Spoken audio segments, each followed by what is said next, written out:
যত প্রতিবন্ধকতাই থাকুক, আমরা আমাদের সাধারণ মানুষের যেন কোনো সুবিধা বঞ্চিত না হয়, সাধারণ মানুষ যেন কষ্টে না থাকে, তাদের কষ্ট লাঘবের জন্যই আমরা এই আমাদের কর্মসূচি। টিসিবির সেবার মান ধীরে ধীরে আমরা বাড়াবো এবং পণ্যের পরিমাণও এবং পণ্যের সংখ্যাও বাড়াবো। আপনারা গায়ে দেখবেন, দেখে আপনারা কিনবেন। তারপরেও যদি কোনো অসুবিধা থাকে, ভোক্তার হটলাইন আছে, আপনারা জানাবেন, আমরা ব্যবস্থা করব। এটা যেটা হয় অনেক সময় যে সাপ্লাই চেনের কারণে, আপনারা জানেন যে 7-8 দিন হয়তো সরবরাহ ছিল না। এই সরবরাহ পরিস্থিতির কারণে অনেক সময় হয়তো দোকানদাররা সুযোগ সুবিধা নেয়, যেটা অনৈতিক। আমরা সেটার জন্য ব্যবস্থা নিব, আপনারা আমাদেরকে জানাবেন, জানাইলেই আমরা ব্যবস্থা নিব।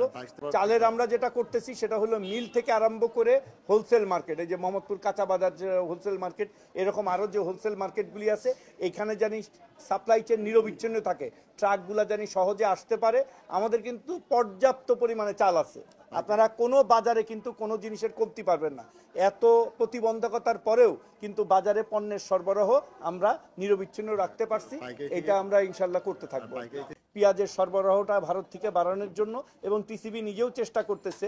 আমরা রমজানে যেভাবে পেঁয়াজ নিয়ে আসছিলাম, আমরা টিসিবির মাধ্যমে পেঁয়াজ এনে অন্তত ঢাকা এবং শহরের আশেপাশে আমরা পেঁয়াজটা টিসিবির মাধ্যমে দিব।